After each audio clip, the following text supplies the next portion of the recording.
வணக்கம் மக்களே. இன்னைக்கு நம்ம கவிஞர் ராமபரஞ்சோதி ஐயா அவர்கள் எழுதிய திருக்குறள் கதைகள் அப்படிங்கிற நூலில் இருந்து தான் ஒரு கதையை பார்க்க போகிறோம். பார்க்கலாமா? இருவேறு மனிதர்கள். இன்றைய செய்தித்தாளில் ஒரே பக்கத்தில் வெளியாகி இருந்த 2 செய்திகள் வியப்பை தந்தன.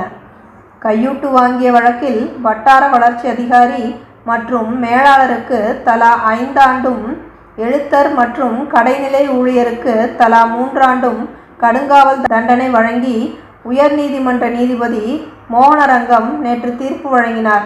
மேலும் சரியாக கணக்கு காட்ட முடியாத 4வரின் அசையும் மற்றும் அசையா சொத்துக்களை அரசாங்கம் கைப்பற்றிடவும் ஆணையிட்டார் என்பது முதல் செய்தி.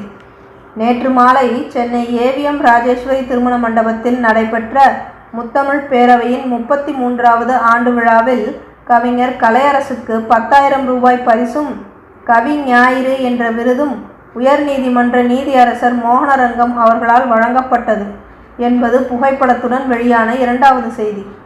இந்த 2 செய்திகளில் அப்படி என்ன வியப்பு இருக்கின்றது?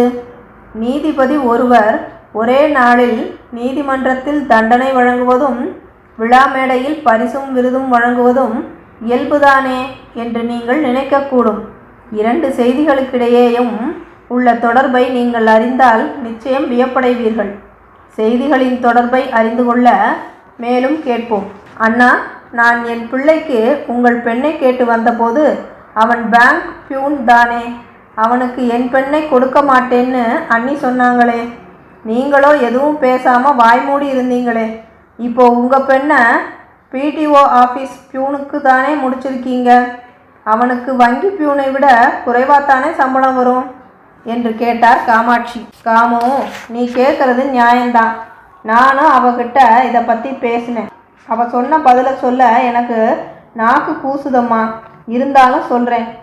பிடிஓ ஆஃபீஸ் பியூனுக்கு மேல் வருமானம் சம்பளத்தை போல் 3-4 மடங்கு வரும்னு சொன்னான். நான் ஏதாவது சொன்னால் நீ தான் பிழைக்க தெரியாத 3ஆம் கிளாஸ் வாத்தியாராச்சே, நீ வாயை மூடு என்று அம்மாவும் பையனும் அடக்கிடுறாங்க. நான் என்ன செய்ய முடியும்? பழசையெல்லாம் மனசில் வச்சுக்கிட்டு கல்யாணத்துக்கு வராமல் நின்றுடாதே. கலையரசுவையும் மருமகளையும் கூட அவசியம் கூட்டி வா. அவனுக்கு எங்கள் மேலே கோபம் இருக்கலாம். அவனை சமாதானப்படுத்தி கூட்டி வருவது உன் பொறுப்பு என்று அண்ணன் சங்கரன் வேண்டினார். உன் மேலே எனக்கு எந்த கோபமும் இல்லைன்னு. நாங்கள் 3 பேரும் நிச்சயம் வருவோம். ஒருவேளை பையன் மறுத்தாலும் நல்ல முறையில் மருமக பேசி அவனை வர சம்மதிக்க வைப்பா. மருமகளாக வந்தவ உண்மையிலேயே நல்ல மகராசி. சாயந்தரம் வரையில் இருந்தால் அவங்களையும் பார்க்கலாம். அவசரமாக 4 இடம் போகணும்னு நீ புறப்படுறதையும் தடுக்க முடியலை என்று தங்கை அண்ணனுக்கு விடை கொடுத்து அனுப்பினாள். 5 ஆண்டுகளில் சங்கரனின் மருமகன் 2 லட்சம் அரசாங்கம் கடன் பெற்று 4 லட்சம் செலவில் வீடு கட்டினான். அவன் கூடுதலாக 2 லட்சம் எப்படி செலவு செய்ய முடிந்தது என்று நினைப்பவர்கள் நிச்சயம் உலக நடப்பு அறியாதவர்களாகத்தான் இருப்பார்கள். மேலும் அடுத்த 6வது ஆண்டு சங்கரனின் மருமகன் மனைவி பெயரில் வாங்கியிருந்த மனையில் 2 போர்ஷன் 2 கடைகள் கட்டினான். மாத வாடகை எப்படியும் 10,000க்கு மேல் வருமாம். இந்த வீட்டின் புதுமனை விழாவிற்கு சென்று திரும்பியதும் சங்கரனின் மனைவிக்கு பெருமை பிடிபடவில்லை. பார்த்தீங்களா என் மருமகன் சாமர்த்தியத்தை, 1க்கு 2 வீடு கட்டிட்டாரு.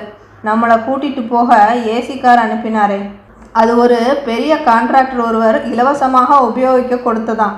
நம்ம பொண்ணு 15 விலை உயர்ந்த பட்டு புடவைங்க வச்சுருக்கா, 40 பவுன் நகையும் சேர்த்துருக்கா. உங்கள் தங்கச்சி மருமவ அங்கே ஏதோ காது மூக்கில் மட்டும் போட்டிருக்கிறதா கேள்வி. நல்ல காலம் நம்ம பொண்ணு அவங்க வீட்டில் வாழ்க்கப்படலை. எல்லாம் நான் முருகனுக்கு அடிக்கடி செய்யும் அபிஷேக பலன்தான் என்று பெருமையாக பேசினாள். அவள் மகன் தன் பங்கிற்கு, என்னம்மா இதெல்லாம் போய் இவர்கிட்ட சொல்லிகிட்டு இருக்க, அரசாங்க வாத்தியாராக இருக்கிறனா டியூஷன் எடுத்தால் அது நியாயப்படி குற்றம்னு சொல்லிட்டு ஒரு டியூஷன் கூட வச்சுக்காது. நம்மளையெல்லாம் வறுமையிலே வாட்டியவராச்சே, அவருக்கு மச்சா மாதிரி திறமையாக வளர்கிறவங்களை கண்டா பிடிக்காதே என்று பேசினான். எப்போதும் போல சங்கரன் இப்போதும் மௌனம் சாதித்தார். அடுத்த ஆண்டு சென்னை புறநகரில் வசிக்கும் தன் தங்கையின் குடும்பத்தை பார்த்துவிட்டு வருவதற்கு சங்கரன் சென்றார். கலையரசு அப்படி ஒன்றும் பெரிய முன்னேற்றம் அடையாவிட்டாலும் புறநகரில் 600 சதுர அடியில் சொந்தமாக வீடு கட்டியிருந்தான். அவர் மனத்திற்கு மகிழ்ச்சியை தந்தது. சனிக்கிழமையில் பேங்க் அரை நாள்தான். அரை மணி நேரம் பயண தூரத்தில் இருப்பதாலே 3 மணிக்கே வீடு வந்துடலாமே. நாளாகியும் இன்னும் கலையரசு வரலையே என்று சங்கரன் வினவ, இன்னைக்கு ஒரு கவியரங்கம் நடக்குது பெரியப்பா, அதில் கலந்துக்கிட்டு கவிதை படிச்சுட்டு வர எப்படியும் 9 மணி ஆகும் என்றாள் தங்கையின் மருமகள். அவன் கவிதையெல்லாம் எழுதுறானா? ஆச்சரியமாக இருக்கே. கவிதை எழுத எப்படி கற்றுட்டான் என்று வினவினார். ஏதோ புஸ்தகங்களெல்லாம் படித்து எழுத கற்றுக்கிட்டான். மாதம் 4-5 புஸ்தகங்களில் அவனோட கவிதைங்க வருது. 10 புஸ்தகங்கள் மாதம் வீட்டுக்கு வருது. மாதத்தில் ஒரு 5-6 கவியரங்கம் போல் சனி ஞாயிறுகளில் கலந்துக்கிறான். அவன் ரூமில் இருக்கிற 2 கண்ணாடி அலமாரியில் 200 புஸ்தகங்களுக்கு மேலே வச்சுருக்கான் என்ற தங்கை, அண்ணா காபி சாப்பிட்டு முடித்ததும் அழைச்சிட்டு போய் அந்த ரூமை காட்டுமா என்று மருமகளிடம் கூறினாள். கலையரசனின் அறையில் நுழைந்த சங்கரன் பிரமித்தார். 2 பெரிய அலமாரிகளில் கம்பராமாயணம், திருக்குறள், சிலப்பதிகாரம், சங்க இலக்கியங்கள், 14 கீழ்கணக்கு நூல்கள், தேவாரம், திருவாசகம், 4000 திவ்ய பிரபந்தம், திருவருட்பா, கல்கி, கண்ணதாசன் நூல்கள் போன்றவை அழகாக அடுக்கி வைக்கப்பட்டிருந்தன. அறையிலிருந்து மேசை மேல் சில நூல்கள் இருந்தன. அருகில் இருந்த நாற்காலியில் அமர்ந்து ஒரு நூலை கையில் எடுத்து பிரித்து பார்த்தார். அவரிடம் ஒரு நூலை கொடுக்க கலையரசின் மனைவி, பெரியப்பா, இது உங்கள் மருமகன் எழுதின கவிதைகளின் தொகுப்பு. மொத்தம் 140 கவிதைங்க இருக்குது. இந்த புத்தகத்துக்கு 2000 ரூபாய் பரிசும் வாங்கியிருக்காரு என்று பெருமையாக பேசினாள். அந்த நூலை படித்த சங்கரன் வியப்படைந்தார். தங்கையிடம் கலையரசை பற்றி புகழ்ந்து பேசினார். பெரியப்பா, நீங்கள் சாப்பிட வாங்க என்று வீட்டு மருமகள் அழைக்க, இருக்கட்டுமா, கலையரசும் வரட்டுமே என்றார். அவர் ஃபோன் பண்ணார் பெரியப்பா, கவியரங்கிலேயே சிற்றுண்டி வழங்குவாங்களாம். அவர் வர 9 மணிக்கு மேலாகுமா என்று அவள் சொல்ல, சங்கரன் இரவு உணவை முடித்து சிறிது நேர ஓய்வுக்கு பின் படுக்க 9 மணிக்கே அவரை உறக்கம் தழுவியது. மறுநாள் ஞாயிறு வங்கி விடுமுறையானதால் கலையரசு சாவகாசமாக மாமாவுடன் பேசிக்கொண்டிருந்தான். உன்னுடைய கவிதை நூலை படித்தேன்ப்பா. பாரதிதாசன் கவிதைகளை படிப்பது போல இருந்ததுப்பா. அதற்கு பரிசு கிடைச்சது ஒன்றும் ஆச்சரியமில்லைப்பா. நடிப்பு, இசைப்பாடல் பாடுவது, நடனம், கவிதை எழுதுவதெல்லாம் எல்லோரும் செய்ய முடியாதப்பா. இறையருள் இருந்தால்தான் முடியும். அப்படி ஒரு இறையருள் உனக்கு கிடைச்சிருக்கு. நீ மேலே மேலே நிறைய எழுதி புகழடையணும்பா என்று மனமாற வாழ்த்தினார். நன்றிங்க மாமா என்றான் கலையரசு அடக்கமாக. தங்கையின் இல்லத்தில் தங்கியிருந்த 3 நாட்களும் மிகவும் மகிழ்ச்சியாக இருந்தார் சங்கரன். குறிப்பாக தங்கையின் மருமகள் தன்னை பெரியப்பா பெரியப்பா என்று சொல்லி பெற்ற தந்தையைப் போல் கவனித்தது மனதை கவர்ந்தது. தன் சொந்த மகள் வீட்டிற்கு சென்றபோது அங்கு பல கூடுதல் வசதிகள், அறுசுவை உணவு கிடைத்தாலும் அவளிடம் இவள் அளவு அன்பு உள்ளத்தை, உபசரிப்பை காண முடியவில்லை. தங்கை வீட்டிலிருந்து விடை பெற்ற போது கலையரசுவின் கவிதை நூல் ஒன்றை வாங்கி சென்றார். தன் வீட்டில் நுழையும் போது சங்கரன் தன்னை ஏதோ பலியாடு ஒன்று போவது போலவே உணர்ந்தார். உங்கள் தங்கச்சி குடும்பம் எப்படி இருக்கு? 3 நாளாக வடை, பாயசம், ஸ்வீட்டு, ஆப்பிள் பழம், கூல்ட்ரிங்க்ஸு, மசாலா பால்னு கவனிச்சிருப்பாங்களே என்று கிண்டலாக பேசினார். அவங்களுக்கு என்ன, நல்லா தான் இருக்காங்க. கலையரசு சொந்தமாக வீடு கூட கட்டியிருக்கான் என்றார்.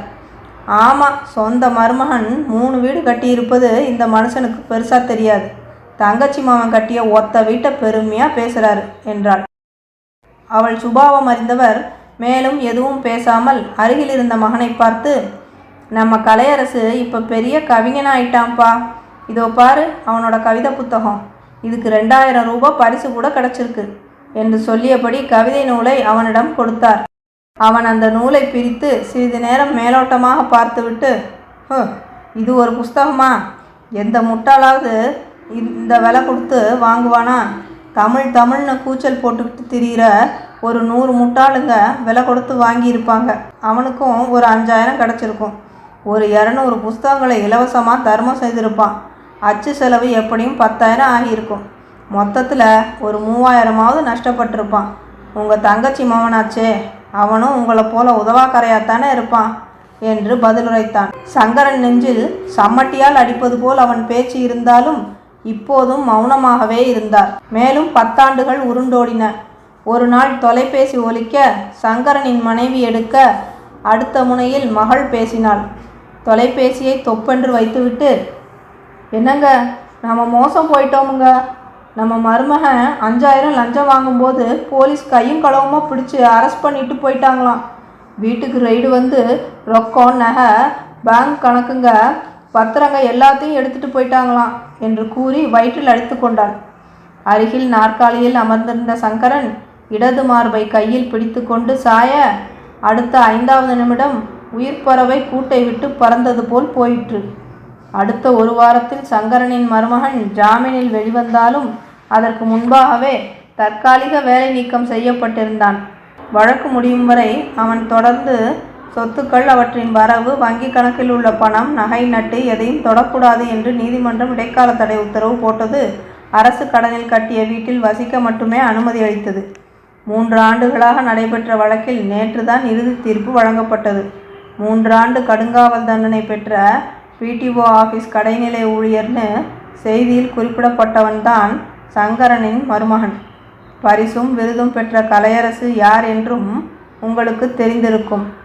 செய்திகள் இரண்டிற்கும் இடையே உள்ள தொடர்பு என்ன என்று தெரிந்து கொண்ட வாசகர்களே, இப்போது நீங்களும் வியப்படைகிறீர்கள் இல்லையா? இன்மை ஒருவருக்கு இழிவன்று சால்வென்னும் திண்மை உண்டாகப் பெறின். வள்ளுவர் 988வது குறளில் இதை சொல்கிறாரு. ஒருவருக்கு சான்றாண்மை என்னும் மன உறுதி இருக்குமானால் அவருக்கு வறுமை இழிவை தராது என்று வள்ளுவப் பெருந்தகை இக்குறளில் கூறுகின்றார்.